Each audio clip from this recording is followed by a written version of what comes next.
We want to get right now to an update on that tragic church van crash that we brought you as breaking news Monday morning. The Fort Pierce congregation is in mourning. They're mourning the deaths of 8 people after the van they were riding in veered off the road and into a canal. They were on their way home from a revival at the time. 10 others are now recovering from their injuries. Many are fighting for their lives as investigators work now to figure out what caused that crash.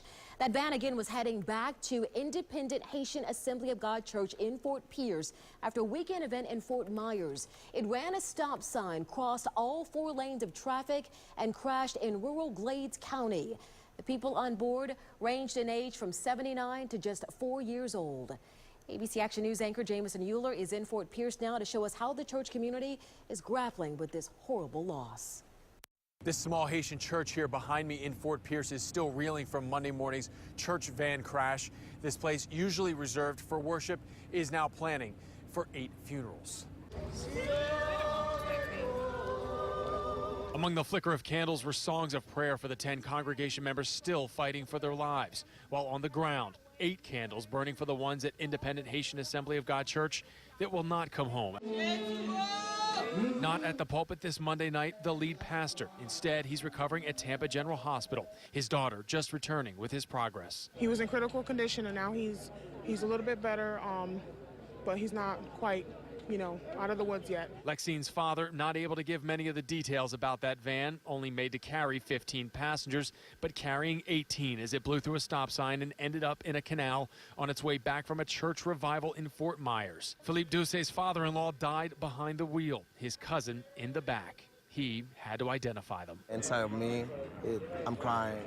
There's a lot of tears come out of my eye this morning when I saw my father-in-law, my cousin.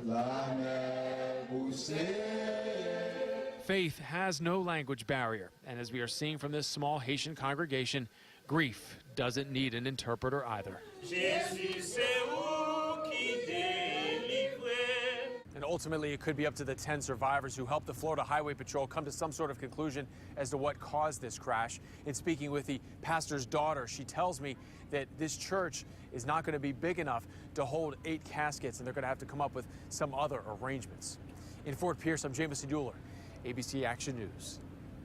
Continuing our coverage now, some of the 10 survivors of that crash are already out of the hospital. Nicholas Alexis is one of them. He suffered cuts to his head and his leg. He had to have those stapled shut. But despite his injuries, he says he still tried to pull other passengers to safety, even breaking one of the van's windows. I raised my hand and said, help, I need help, I need help, I need help. And nobody can help me. The sheriff told me, you're very lucky, guy, you're very lucky. Alexis returned to the church to mourn with his fellow parishioners. He says he is thankful to God for sparing his life.